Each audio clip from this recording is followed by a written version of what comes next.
আমাদের অন্তরে জাগ্রত হয় যে এই মাসে দুজাহানের বাদশাহ রাহমাতুল লিল আলামিন সাইয়্যিদুল মুরসালিন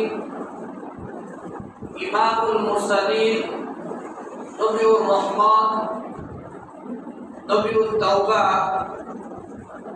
নবিউল মালহামা সিরাজাল মুনীরা কুল কায়নাতের সর্দার সাহেবুল মাকাম যার ব্যাপারে কাফের মুশরিকরা বিধর্মীরা পর্যন্ত তাকে উপাধি দিয়েছিল আল আমিন। আল্লাহর পরেই যার স্থান, তিনি আর কেউ নয়, তিনি আমাদের প্রাণের নবী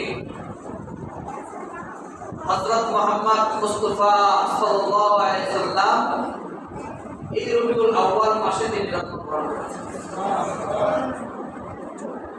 এবং এই রবিউল আউয়াল মাসে তিনি ইন্তেকালও করেছেন। এই রবিউল আউয়াল মাসে তিনি মক্কা থেকে হিজরত করে মদিনায় গেছেন। এই রবিউল আউয়াল মাসে খাদিজাতুল কুবরা রাদিয়াল্লাহু তাআলা আনহা কে বিয়ে করেছেন। এই রবিউল আউয়াল মাসের সাথে ইসলামের অনেক বিষয় জড়িয়ে আছে, জড়িত আছে। এজন্য আমরা আজকে আলোচনা শুনবো ইনশাআল্লাহ যে আল্লাহ রাসূল সাল্লাল্লাহু আলাইহি সাল্লামের জীবন বৃত্তান্ত থেকে জন্ম নিয়ে আলোচনা শুনবো। এই জন্মকে আরবিতে বলা হয় মিলাদুন নবী। আমরা সকলেই জানি মিলাদুন নবী, ঠিক না? আল্লাহ রাসূল সাল্লাল্লাহু আলাইহি সাল্লামের জীবন বৃত্তান্তকে এই পুরাণকে বলা হয় আরবিতে সিরাতুন নবী। এই সিরাতুন নবী থেকে আমরা জন্ম নিয়ে আলোচনা করব, এটাকে আরবিতে বলা হয় মিলাদুন নবী। এই মিলাদুন নবী এর আলোচনা সহজে বোঝার জন্য, বুঝবার জন্য এই মিলাদুন নবী এর আলোচনাকে 5টি প্রকার করেছে। এই 5টি প্রকারে যদি আমরা আলোচনা শুনি ইনশাআল্লাহ আমাদের কিছুটা পরিষ্কার হবে। 1 নাম্বার, মিলাদুন নবী সম্পর্কে জানব। 2 নাম্বার, আল্লাহ রাসূল সাল্লাল্লাহু আলাইহি সাল্লাম এর জন্মদিনে কি করণীয় ও বর্জনীয়। 3 নাম্বার, ঈদে মিলাদুন নবী এর ইতিহাস। 4 নাম্বার, জশ্নে জুলুসে ঈদে মিলাদুন নবী এর ইতিহাস।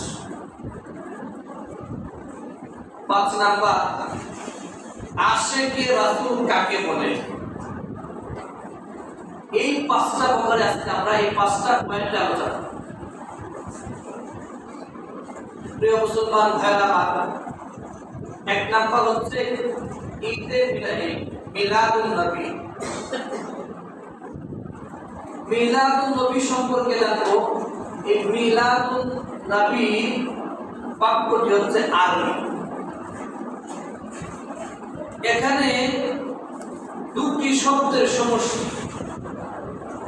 একটা হচ্ছে মিলাদুন, মিলাদ, মিলাদ অথবা মাউলিদুন শব্দটা ওয়ালাদাতুন, ওয়ালাদুন শব্দ থেকে আসছে, যার অর্থ হচ্ছে জন্ম, জন্মদিন, জন্মকাল, জন্ম সময়। আর নাবিয়ুন শব্দের অর্থ হচ্ছে আরেকটি শব্দ নাবিয়ুন। এই নাবিয়ুন শব্দের অর্থ হচ্ছে বার্তাবাহক, প্রেরিত ব্যক্তি, প্রেরিত পুরুষ। এই 2 শব্দ একত্রে হচ্ছে মিলাদুন নবী, নবীর জন্মদিন। এই নবীর জন্মদিন বলতে কোন নবী তো এই নাবিউন মিলাদুন নবী বলতে হযরত মুহাম্মদ মুস্তাফা সাল্লাল্লাহু আলাইহি সাল্লাম এর জন্মদিনকে উদ্দেশ্য করে। প্রিয় মুসলমান ভাইরা আমার, আল্লাহ রাসূল সাল্লাল্লাহু আলাইহি সাল্লাম যে দুনিয়াতে আসছেন, কোন মাসে আসছেন, কোন তারিখে আসছেন, কোন দিনে আসছেন, এখন এটা জানেন।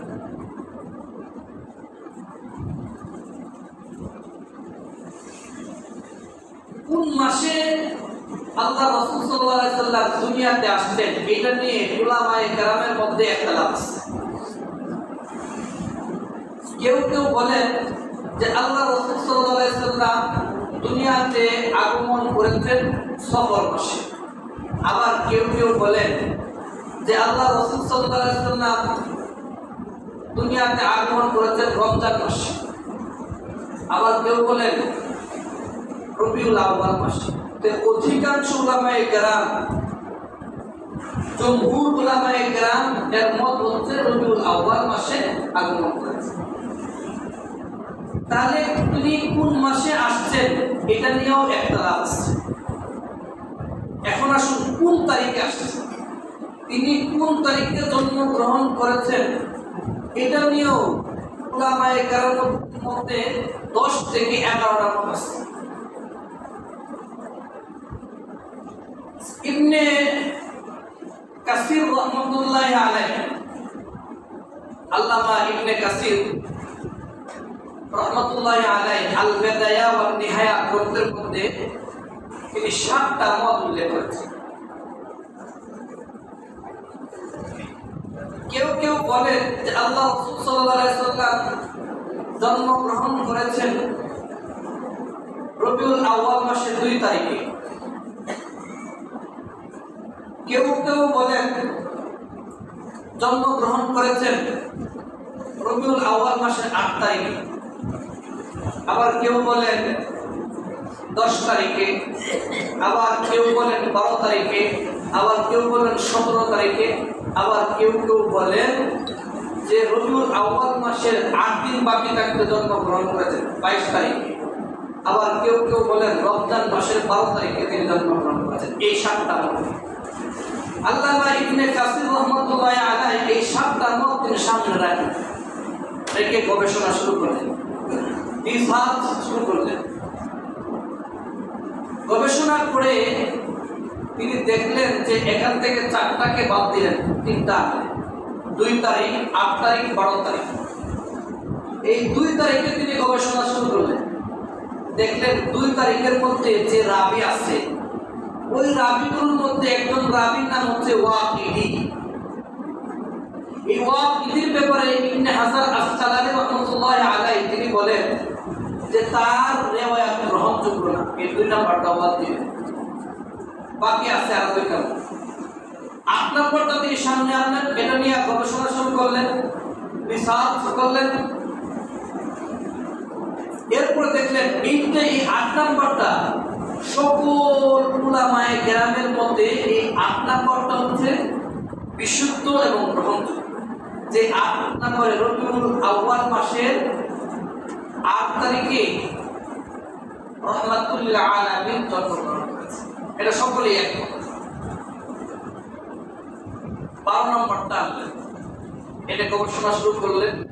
দেখলেন এই গবেষণার মধ্যে যারা রাবি আছে, এই রাবির মধ্যে একজনের নাম হচ্ছে আফফান। আফফানের উস্তাদ হচ্ছে সাঈদ। তো এই 2 জনের মধ্যে ইনকিতা হয়ে গেছে। তো আফফানের উস্তাদ হচ্ছে সাঈদ আর সাঈদের ছাত্র হচ্ছে আফফান। তো এই 2 জনের মধ্যে ইনকিতা হয়ে গেছে, একটা গ্যাপ হয়ে গেছে। কেমন গ্যাপ হয়েছে? সাঈদ ইন্তেকাল করেছেন 110 হিজরিতে, আর আফফান জন্মগ্রহণ করেছেন 134 হিজরিতে। 24 বছরের গ্যাপ হয়ে গেছে না, উস্তাদ আর ছাত্র ভাই গেল। তো তারপরে এটা যেহেতু অনেকের কাছে গ্রহণযোগ্য, এটা প্রসিদ্ধ মত, সকলের কাছে পরিচিত মত হচ্ছে রবিউল আউয়াল মাসের 12 তারিখে দু জাহানের বাদশা রাহমাতুল লিল আলামিন তিনি জন্মগ্রহণ করেছেন। আর প্রসিদ্ধ এটা, আর বিশুদ্ধ মত হচ্ছে 8 তারিখ। এখন আসুন আমরা জানবো কোন দিনে জন্মগ্রহণ করেছে। তো এইটা নিয়ে কোনো ইখতিলাফ নাই, সকল উলামায়ে কেরামের মধ্যে যে এই দিনে কোনো ইখতিলাফ নাই কোন দিনে জন্মগ্রহণ করেছে। এই ব্যাপারে মুসলিম শরীফের 2621 নম্বর হাদিস, 2618 নম্বর হাদিস আবু কাতাদা রাদিয়াল্লাহু তাআলা আনহু থেকে বর্ণিত। তিনি বলেন, আল্লাহর রাসূল সাল্লাল্লাহু আলাইহি সাল্লামকে প্রশ্ন করা হলো যে হে আল্লাহর রাসূল, আপনি যে সোমবারে রোজা রাখেন, এই রোজা রাখার কারণটা কি? আল্লাহ রাসূল সাল্লাল্লাহু আলাইহি সাল্লাম বলেন, আমি সোমবারে রোজা রাখি 3টা কারণে। কয়টা কারণে? তো 1 নাম্বার কারণ হচ্ছে আমি এই সোমবারে জন্মগ্রহণ করেছি। তো 2 নাম্বার কারণ হচ্ছে এই সোমবারে আমার উপরে ওহী নাযিল হয়েছে, নবুয়ত প্রাপ্ত হয়েছে, কুরআন নাযিল হয়েছে। তো 3 নাম্বার কারণটা হচ্ছে ওই হাদিসটা আসছে তিরমিজি শরীফের 747 নম্বর হাদিস। ওই হাদিসের মধ্যে আল্লাহ রাসূল সাল্লাল্লাহু আলাইহি সাল্লাম বলেন, আমি সোমবার এবং বৃহস্পতিবার রোজা রাখি এই কারণে যে সোমবার আর বৃহস্পতিবারে ফেরেশতারা আমল আল্লাহ সুবহানাহু ওয়া তাআলার দরবারে পেশ করে। আমার আমলটা যেন রোজা অবস্থায় পেশ করে, এই জন্য আমি সোমবার রোজা রাখি। এই 3টা কারণে আমি সোমবারে রোজা রাখি। মোহতারাম হাজরিন, যে সোমবারে জন্মগ্রহণ করেছেন এটা কোনো ইখতিলাফ নেই। মাস নিয়েও ইখতিলাফ আছে, দিন নিয়ে তারিখ নিয়েও ইখতিলাফ আছে, কিন্তু দিন নিয়ে কোনো ইখতিলাফ নেই। আর এই জন্মতে আল্লাহ রাসূল সাল্লাল্লাহু আলাইহি সাল্লামের জন্মতে কে খুশি না? পৃথিবীর সবাই খুশি, আরব অনারব, মানব দানব সবাই খুশি। কারণ আল্লাহ সুবহানাহু ওয়া তাআলা বলেন সূরা আম্বিয়া 107 নম্বর আয়াতে বলেন, ওয়া মা আরসালনাকা ইল্লা রাহমাতাল লিল আলামিন।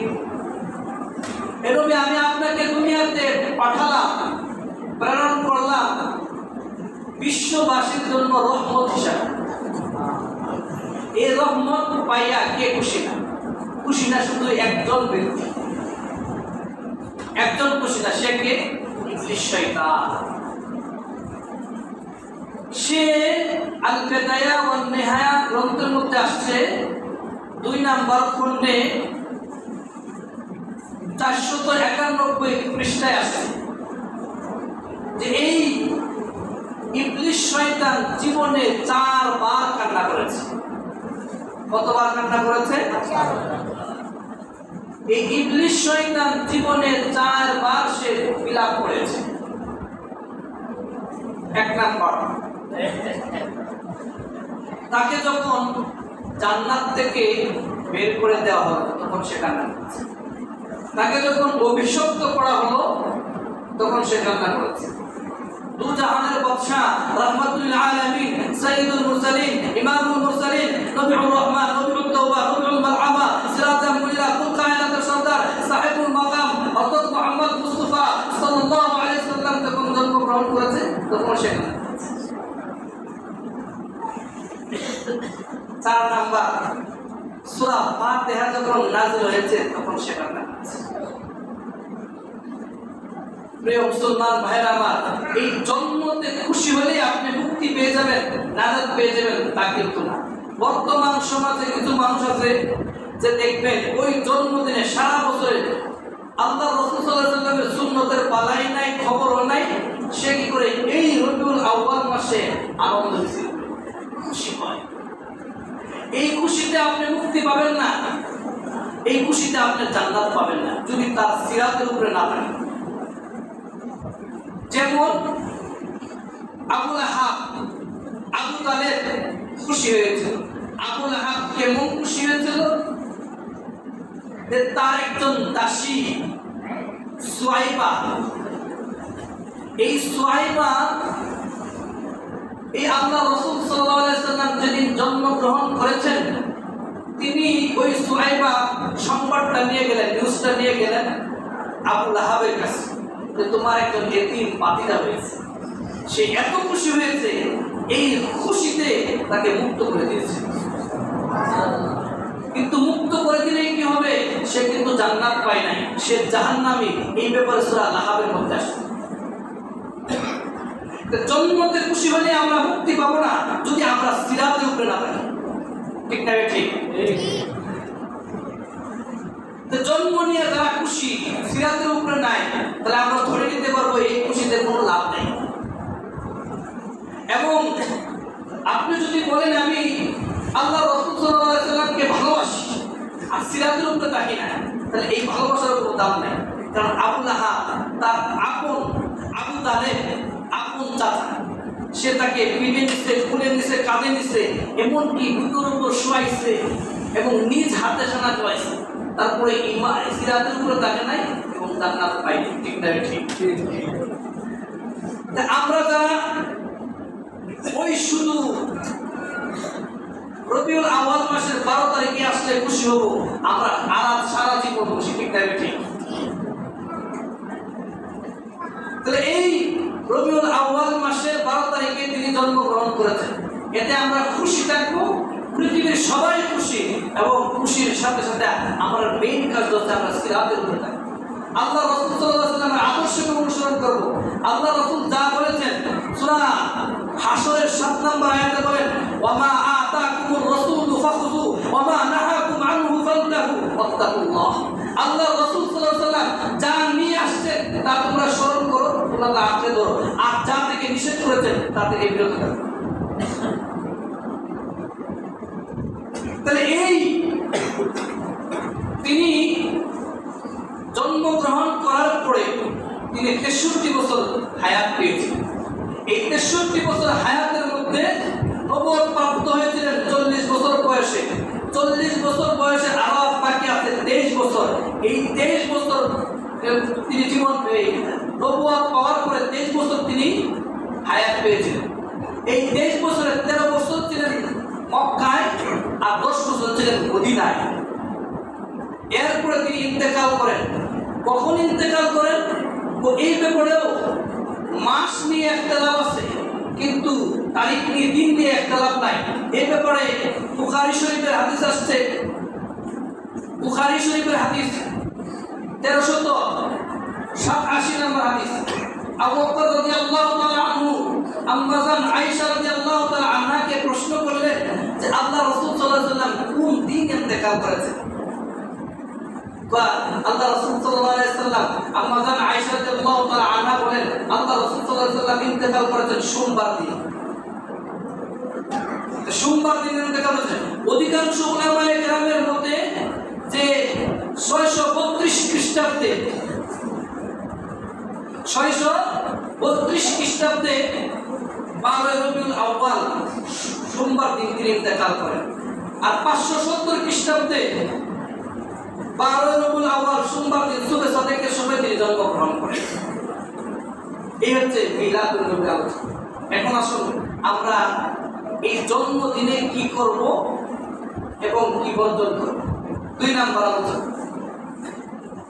জন্মদিনে আমরা নির্দিষ্ট কোনো আমল নাই, অত রাকাত নামাজ, অত রাকাত রোজা, এই করতে হবে, দান করতে হবে, সদকা করতে হবে, এইসব কোনো আমল নাই। তবে যদি আল্লাহ রাসূল সাল্লাল্লাহু আলাইহি ওয়াসাল্লামের জন্মদিনকে আপনি পালন করতে চান, তাহলে আপনি একটা কাজ করেন, সারা বছর রোজা রাখেন। সোমবার দিন সারা বছর রোজা রাখেন, 48টা রোজা রাখেন। 48টা রোজা রাখছেন আল্লাহ সাল্লাল্লাহু আলাইহি ওয়াসাল্লাম। এরপরে যদি আপনি চান না আমি আরো আমল করব, তাহলে অন্য মাসে দুধ পড়েন, এই মাসে দুধ বাড়াইয়া দেন। কারণ মিশকাত শরীফের হাদিসের মধ্যে আসছে মান সাল্লা আলাইহি, মিশকাত শরীফের হাদিস 921 নম্বর হাদিস। ওই হাদিসের মধ্যে আল্লাহ রাসূল সাল্লাল্লাহু আলাইহি ওয়াসাল্লাম বলেন মান সাল্লা আলাইহি ওয়াহিদাতান সাল্লাল্লাহু আলাইহি আশরান, যে ব্যক্তি আমার উপরে একবার দুরূদ শরীফ পড়বে আল্লাহ সুবহানাহু ওয়া তাআলা তার উপরে রাজি খুশি হয়ে যাবেন, 10 বার রহমত নাযিল করবেন। তাহলে আপনি এই মাসে পড়া শুরু করে দিতে পারেন। আরো যদি আমল করতে চান তাহলে এই সিরাতে যতগুলো বই আছে সবগুলো আপনি পড়েন। সিরাতে মুস্তাকিম, সিরাতে মুস্তাফা, আল বিদায়া ওয়ান নিহায়া আছে, আর রাহিকুল মাকতুব, আরো আছে সিরাতের বই। এইগুলো খুঁজে খুঁজে আপনি পড়েন, সারা মাস পড়েন। একজন মানুষ, একজন মুসলমানের মনে জাগ্রত হবে, হায় হায় আমার এই দুজাহানের বাদশা রহমাতুল আলামিন সাইয়্যিদুল মুরসালিন এই মাসে জন্মগ্রহণ করেছে, এটাই তো স্বাভাবিক। আর যতগুলো সুন্নত আছে ওই সুন্নতগুলো খুঁজে খুঁজে আপনি পালন করেন, এই আমলগুলো করেন যদি করতে চান। আর এই দিন বর্জন করবেন কি, যে আপনি জন্মদিন পালন করবেন না, শুধু নবীর না, নিজেরও না, পরিবারও না। আমাদের বর্তমান সমাজে এখন এই বীজ ইহুদি খ্রিস্টান কালচার ঢুকে গেছে, ঠিক না? ঠিক, জন্মদিন পালন করবো না, ওই জন্মদিন উপলক্ষে খিচুড়ি, জিলাপি, বিরিয়ানি খাবো না, এমনি খান, কিন্তু এই উপলক্ষে খাবো। ফুল তবলা বাজাবো না, রাস্তাঘাট সুন্দর করবো না, বাড়িঘর পাকা সুন্দর করবো না, সাজাবো না। এই কি উপলক্ষে আল্লাহ রাসূল সাল্লাল্লাহু আলাইহি ওয়াসাল্লাম জন্মগ্রহণ করেছে, এই দিন আমরা সাজাই না। পরিষ্কার তো সারা বছরই, আর তুহুর শত্রুল ঈমান, পবিত্রতা ঈমানের সারা বছর। শরীয়তে যে সমস্ত নিষেধ আছে এইগুলো থেকে আমরা বিরত থাকবো ইনশাআল্লাহ। আল্লাহ আমাদেরকে এই বিরত থাকার তৌফিক দান করুন। এখন আসুন 3 নাম্বার, ঈদে মিলাদুন নবী এর ইতিহাস। এটা কখন থেকে চালু হয়েছে? যে দেখেন এর অর্থ হচ্ছে, ঈদে মিলাদুন নবীর অর্থ হচ্ছে আল্লাহ রাসূল সাল্লাল্লাহু আলাইহি ওয়াসাল্লাম এর জন্মদিন উপলক্ষে আনন্দ করা, উৎসব করা, উদযাপন করা। আর যারা করে তারা বলে যে সকল ঈদের সেরা ঈদ হচ্ছে ঈদে মিলাদুন নবী। বলেন নাউজুবিল্লাহ, আস্তে বলবেন নাউজুবিল্লাহ, জোরে বলি নাউজুবিল্লাহ। এর ইতিহাস কখন? আল্লাহ রাসূল সাল্লাল্লাহু আলাইহি ওয়াসাল্লামের জামানায় ছিল না, সলক্ষ সাহাবায়েদের জামানায় ছিল না, তাবেঈনদের জামানায় ছিল না, তাবেঈনদের জামানায় ছিল না, সলফে সালেহিনদের জামানায় ছিল না। আসছে কখন? আল্লাহ রাসূল সাল্লাল্লাহু আলাইহি ওয়াসাল্লামের ইন্তেকালের পরে 604 হিজরিতে। এই ব্যাপারে আল্লামা ইবনে কাল্লিকান রাহমাতুল্লাহি আলাইহি তিনি বলেন 604 হিজরি সনে ইরাকের বাদশা, তখনকার বাদশা ছিল আবু সাইয়দ মুজাফফর উদ্দিন কাউকি। এই বাদশা চিন্তা করলো, হিন্দুরা যদি শ্রীকৃষ্ণের জন্মদিন পালন করতে পারে, জন্মাষ্টমী, যিশু খ্রিস্টের জন্মদিন বড়দিন পালন করতে পারে, তাহলে আমরা আল্লাহ রাসূলের জন্মদিন পালন করলে সমস্যাটা কোথায়? দেখেন তার চিন্তা করতে আসছে। তখন তিনি চিন্তা করলেন, এই জন্মদিন যদি আমি জারি করি তাহলে তো চলবে না, কেউ মানবে না। তখন তিনি কি করলেন? একজন আলেমকে ডাকলেন। এটা ছিল দরবারি আলেম, উলামায়ে সু যাদেরকে বলা, এটা প্রত্যেক জমানায় থাকে। আল্লাহ রাসূল সাল্লাল্লাহু আলাইহি ওয়াসাল্লামের জামানা থেকে শুরু করে প্রত্যেক জমানায় থাকে, বর্তমানেও থাকবে ইনশাআল্লাহ। বর্তমানে আছে, দেখবেন সরকার চেঞ্জ হয়েছে, এর মধ্যে জাতীয় মসজিদের ইমাম দেওয়া হয়েছে, এবং মিরপুরে অনেক এক-দুইটা মসজিদের ইমাম নাই। এটাকে বলা হয় উলামায়ে সু। আমি এই ব্যাপারে যাচ্ছি না। তখন ওই আবু সাঈদ মুজাফফর উদ্দিন তিনি একজন দরবারি আলেমকে ডাকলেন। ওই আলেমের নাম হচ্ছে আবুল আখতার উমর ইবনে দেওয়া। ওই দরবারি আলেমকে আনলেন। এর ব্যাপারে ইবনে হাজার আসকালানী রাহমাতুল্লাহি আলাইহি বললেন যে এরকম ছিল, দুনিয়ার নবী ছিল, দুনিয়ার নবী সে কত আপনাদের। আর তার সাথে যদি স্পষ্ট যদি যখন সে এলেমে না পারত, তখন কি করত? তার বিশ্রী ভাষায় কথা বলত। দেখবেন আপনার সাথে যদি কেউ না পড়ে, তখন সে আপনাকে বকাঝকা করবে, আপনার পিতা মাতা নিয়ে করবে। এটা কিন্তু আমরা অনেকভাবে দেখতেছি। তখন এই আবুল আখতার উমর ইবনে দেওয়া যে সর্বপ্রথম 604 হিজরিতে এই মিলাদ কিয়াম চালু করে। আর এটার মদতদাতা হচ্ছে এই বাদশাহ আবু সাইদ মুজাফফরউদ্দিন। এভাবে চালু করতে করতে এটার সাথে অ্যাড করেছেন ঈদে মিলাদুন নবী, এইভাবে চালু হয়ে গেল। এর আগে 600 আল্লাহ রাসূল সাল্লাল্লাহু আলাইহি সাল্লামের ইন্তেকালের পরে 600 পর্যন্ত ছিল না।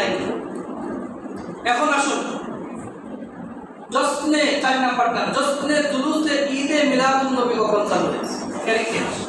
তো ঈদে মিলাদুন জশ্নে জুলুসে ঈদে মিলাদুন নবী এর অর্থ হচ্ছে আল্লাহ রাসূল সাল্লাল্লাহু আলাইহি সাল্লাম এর জন্মদিন উপলক্ষে বর্ণাঢ্য মিছিল বের করা, শোভাযাত্রা বের করা, আনন্দ মিছিল করা। তো এটা কখন থেকে চালু হয়েছে?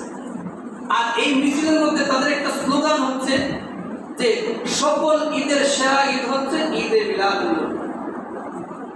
আর একটা স্লোগান হচ্ছে জিন্দা নবীর আগমন, শুভেচ্ছা স্বাগত। এটা কুরআন হাদিসের বিরোধী স্লোগান।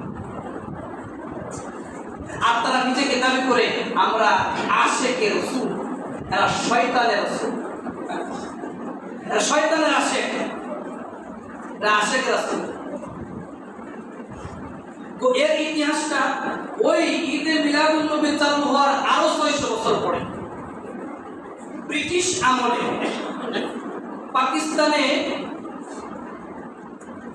পাকিস্তানের লাহোরে হাজী এনায়েতুল্লাহ এবং মুরবি মুজিব শাহ এর নেতৃত্বে সর্বপ্রথম জশ্নে জুলুসে ঈদে মিলাদুন নবীর মিছিল হয়। এর আগে ছিল আমাদের এই বাংলাদেশে জশ্নে জুলুসে ঈদে মিলাদুন নবী এর মিছিল কখন থেকে চালু? এর আগে ছিল 1974 সালে, স্বাধীনতার 3 বছর পরে। 1974 সালে পাকিস্তানের চিরকুট দরবার শরীফের ভণ্ড পীর তৈয়ব শাহ তার নেতৃত্বে আঞ্জুমানে রহমানিয়া আহমদিয়া সুন্নিয়া ট্রাস্টের উদ্যোগে সর্বপ্রথম এই চট্টগ্রামে সে জশ্নে জুলুসে ঈদে মিলাদুন নবী বের করে। এখন এটার নেতৃত্ব দিচ্ছে তার ছেলে তাহের শাহ। চট্টগ্রামে আয়েশা জশ্নে জুলুসে। এর আগে ছিল না। তাদেরকে যদি বলা হয় আপনারা এটা করেন কেন, তা আমরা আশেকে রাসূল, তো আপনি আশেকে রাসূল এটা করেন, তো এটা আপনার পাইলেন কই? তো তারা উপমা দেয় এই যে শ্রীকৃষ্ণের জন্মদিন যদি পালন করে, যীশু খ্রিস্টের জন্মদিন যদি পালন করে, তাহলে আমরা পালন করতে সমস্যা নেই। এখন আসুন যীশু খ্রিস্টের জন্মদিন কিভাবে চালু হয়েছে এটা। যীশু ঈসা আলাইহিস সালামকে যখন আল্লাহ সুবহানাহু ওয়া তাআলা উঠিয়ে নিলেন, উঠিয়ে নেওয়ার পরে 300 বছর পরে তারা চিন্তা করলো, ছোট ছোট আলেম আছে না, ঈসা আলেম আছে, তারা চিন্তা করলো আমরা গির্জায় গিয়ে ঈসা আলাইহিস সালামের গুণগান গাবো, প্রশংসা করবো, করবো, এটা আমরা করব। তখন বড় বড় আলেমদের কাছে প্রস্তাব করছে, বড় বড় আলেমরা বলছে না না এটা করা যাবে, এটা এক সময় না হয়ে যাবে, খারাপের দিকে যাবে। এই বড় বড় আলেমরা যখন চলে গেলেন, একটা ইংরেজিতে প্রবক্তা আছে, learning is very dangerous things, যে অল্প বিদ্যা হচ্ছে ভয়ঙ্কর। এই বড় যখন চলে গেলেন, ছোটরাই বড় হয়ে গেছে। তখন তারা এই সর্বপ্রথম 300 বছর পরে এই গির্জার মধ্যে প্রশংসা শুরু করল, তার আলোচনা শুরু করল। দেখো যে মানুষ আসে না। এরপরে কি করলো তারা? এই আলোচনার পরে খাওয়া দাওয়া শুরু করলো। ও খাওয়া দাওয়া তো মানুষ আছে। তারপর তারা কি না গান গাওয়া শুরু করলো, কবিতা আবৃত্তি, গান গাওয়া। এই গান গাওয়া এবং কবিতা আবৃত্তি কেউ আসে না। এরপরে তারা বাদ্যযন্ত্র দিয়ে শুরু করলো। এই বাদ্যযন্ত্র দিয়েও আসে নাই। তখন তারা মেয়ে দিয়ে শুরু করলো। আর এই বর্তমানে ইউরোপ কান্ট্রিতে, আমেরিকাতে যে পরিমাণ পরিমাণ এই 25শে ডিসেম্বরকে কেন্দ্র করে যে পরিমাণ নারী ধর্ষিতা হয়, যে পরিমাণ মদ খাওয়া হয়, যে পরিমাণ জুয়া খেলা হয়, যে পরিমাণ অর্থ নষ্ট হয়, 1 বছর ধরে চলে যাবে। এটা কেন হচ্ছে?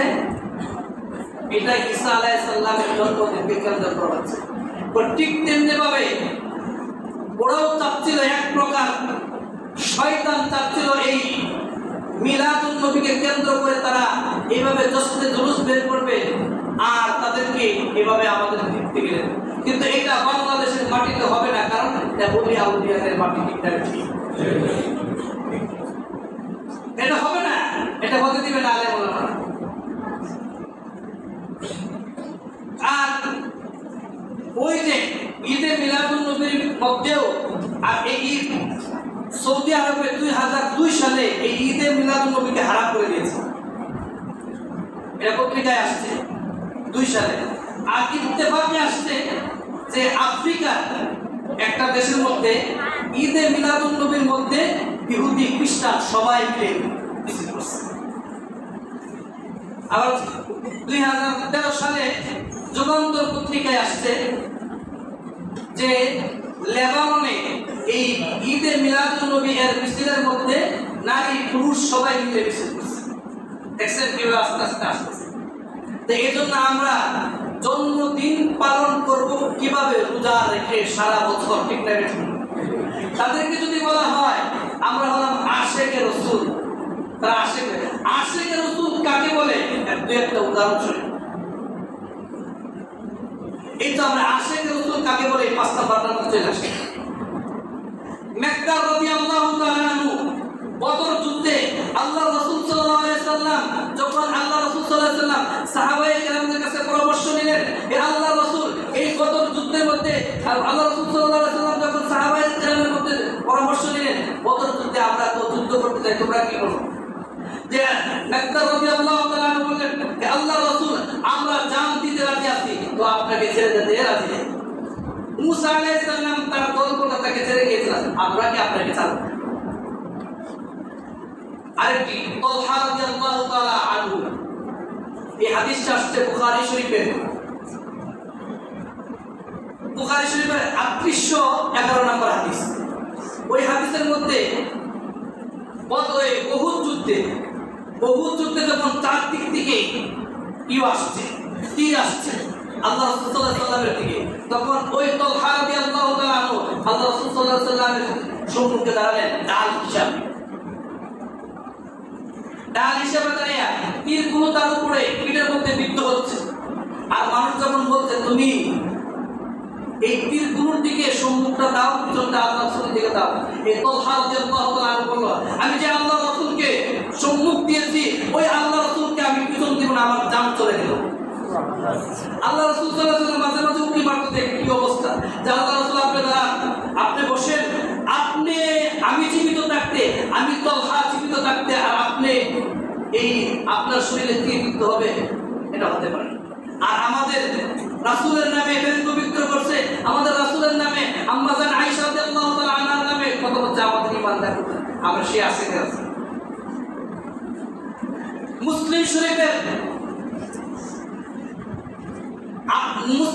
981 নম্বর হাদিস, ওই হাদিসের মধ্যে বারিয়া রাদিয়াল্লাহু তাআলা আনহু আল্লাহ তিনি বলেন যে আমি আল্লাহ রাসূল সাল্লাল্লাহু আলাইহি ওয়াসাল্লামের সাথে রাত্রি যাপন করতাম। তখন ওই রাত্রি যাপন করার সময় আমি তার ওযুর পানি, প্রয়োজনীয় জিনিসপত্র আমি এনে দিতাম। আল্লাহ রাসূল সাল্লাল্লাহু আলাইহি ওয়াসাল্লাম আমার প্রতি খুশি হয়ে গেলেন। সুবহানাল্লাহ। আল্লাহ রাসূল সাল্লাল্লাহু আলাইহি ওয়াসাল্লাম খুশি হয়ে যাওয়ার পরে আল্লাহ রাসূল সাল্লাল্লাহু আলাইহি ওয়াসাল্লাম বলেন, ও বরিয়াটা, তুমি এখন যা চাইবা আমি তোমাকে তাই দেব। আমরা এই মুহূর্তে কি চাইলাম? তখন আল্লাহ রাসূল সাল্লাল্লাহু আলাইহি ওয়াসাল্লাম ওই বরিয়াটা বলল যে আল্লাহ রাসূল, আমি আপনার কাছে আপনার সাথে জান্নাতে থাকতে চাই। আমি আপনার সাথে জান্নাতে থাকতে চাই। আল্লাহ রাসূল সাল্লাল্লাহু আলাইহি ওয়াসাল্লাম বলেন, তুমি যদি আমার সাথে জান্নাতে থাকতে চাও তাহলে তুমি 5 ওয়াক্ত নামাজ পড়বা, বেশি বেশি নামাজ পড়বা, রুকু করবা, সিজদা করবা, আমার সাথে জান্নাতে থাকতে পারবা। এটা হচ্ছে আশিকে রাসূল।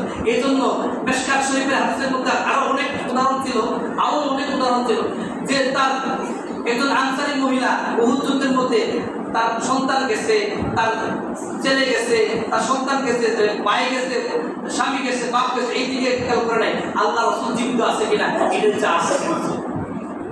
এই জন্য আল্লাহ রাসূল সাল্লাল্লাহু আলাইহি ওয়াসাল্লাম মিশকাত শরীফের 175 নম্বর হাদিসের মধ্যে বলেন, মান আহাব্বা সুন্নতি ফাকাদ আহাব্বানি ওয়া মান আহাব্বানি কানা মাই ফিল জান্নাহ। যে ব্যক্তি আমার একটা সুন্নতকে চিন্তা করবে, ওই ব্যক্তি আমাকে ভালোবাসলো, আর যে ব্যক্তি আমাকে ভালোবাসলো আমি নিশ্চয়তা দিলাম আমি তাকে নিয়ে জান্নাতে বসবাস করব। সুবহানাল্লাহ। তাহলে আমাদের ইচ্ছা হচ্ছে জানতে সুন্নত কোথায় আছে সেটা খুঁজে খুঁজে বের করা। আর যদি আমরা ঈদে মিলাদুন নবী পালন করি আর সুন্নতের উপরে না থাকি, এই ভালোবাসার কোনো দাম নাই। ঠিক না? যে আমরা কথাগুলো বললাম, এই কথাগুলোর উপরে সিরাতের উপরে আমল করার তৌফিক দান করুন। সকলে দূরে বলেন আমিন।